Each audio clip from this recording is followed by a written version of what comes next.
আমার বাড়ি নিরাপদ, এই কথাটা এখন বিশালগড়ের জনগণের সবচেয়ে ভয়ঙ্কর বিষয়।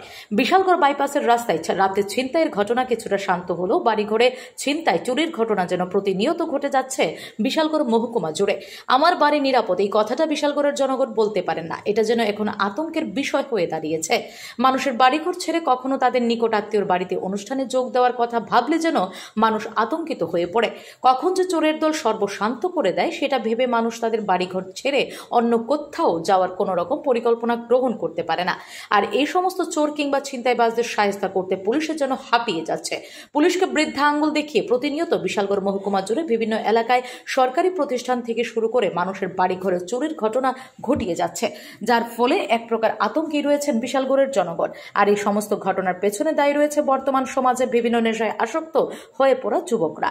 প্রতিনিয়ত নেশার টাকা জোগাড় করতে নেশায় আসক্ত বিশালগড় মহকুমার বিভিন্ন এলাকার নেশাগ্রস্ত যুবকরা রাতের আধারে চুরি ছিনতাই ঘটনা সংঘটিত করে যাচ্ছে।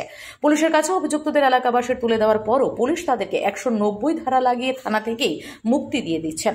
বিশালগড় থানা এলাকায় পুলিশের টোলদারি একেবারেই নেই বললে চলে।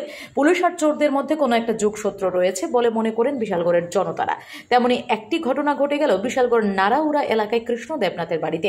চোরের দল জানতে পারেন কৃষ্ণ দেবনাথ সহ তার পরিবারের সদস্যরা নিকট আত্মীয়ের বাড়িতে বিশ্রামগঞ্জ এলাকায় সোমবার গভীর রাতে কোনো এক অনুষ্ঠানে যোগ দিতে যান। আর সেই সুযোগে চোরের দল কৃষ্ণ দেবনাথের বাড়ির ঘরের দরজা তালা ভেঙে ঘরের মধ্যে প্রবেশ করে শোকেস আলমারি ভেঙে নগদ 12,000 টাকা এবং 1.5 ভরি স্বর্ণালঙ্কার চুরি করে নিয়ে যায়। মঙ্গলবার দুপুরে কৃষ্ণ দেবনাথ ও তার পরিবারের সদস্যদের কাছে খবর যায় তাদের বাড়িতে চোরের ঘটনা সংঘটিত হয়েছে। বিশ্রামগঞ্জ থেকে গৃহস্থ কৃষ্ণ দেবনাথ তার পরিবারের সদস্যরা বাড়িতে এসে দেখতে পায় চোরের দল তাদের ঘরে হানা দিয়ে নগদ 12,000 টাকা সহ 1.5 ভরি স্বর্ণালঙ্কার চুরি করে নিয়ে যায়। খবর পেয়ে ঘটনাস্থলে চলে যায় বিশালগড় থানার পুলিশ। উক্ত ঘটনাটি পুলিশ ক্যামেরা ও খাতায় লিপিবদ্ধ করে নিয়ে আসেন। এদিকে ক্ষতিগ্রস্ত গৃহস্থ কৃষ্ণ দেবনাথের 12,000 টাকা বর্তমান সময়ে তার কাছে বিশাল। 1.5 ভরি স্বর্ণালঙ্কার সে আর কখনো জোগাড় করতে পারবে কিনা সেই বিষয়ে সে চিন্তিত। ক্ষতিগ্রস্ত গৃহস্থ কৃষ্ণ দেবনাথ ও তার পরিবারের সদস্যরা দাবি রাখেন পুলিশ যেন উক্ত বিষয়ে যথাযথ ব্যবস্থা গ্রহণ করে অভিযুক্তদের গ্রেফতার করেন। কত টাকা নিব নিচে? এমনি 12,000 টাকা নিচে ক্যাশ 12,000 টাকা আসলো আর জিনিস আসলো 1.5 থেকে 2 দিব। পুলিশ আইছে?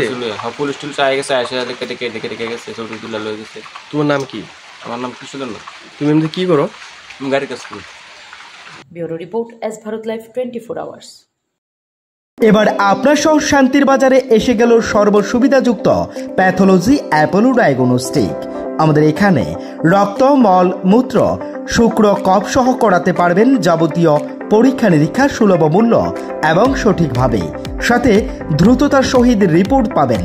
তাই সর্বসুবিধাযুক্ত পরিষেবা নিতে আজই যোগাযোগ করুন অ্যাপোলো ডায়াগনস্টিক সেন্টার, শান্তির বাজার অন্তর্গত সুগার মিলের পাশেই। তাই সর্বসুবিধাযুক্ত পরিষেবা নিতে আজই যোগাযোগ করুন অ্যাপোলো ডায়াগনস্টিক সেন্টার, শান্তির বাজার অন্তর্গত সুগার মিলের পাশে। আমাদের যোগাযোগ নম্বর 8787377586 অথবা 8730845659। ধন্যবাদ।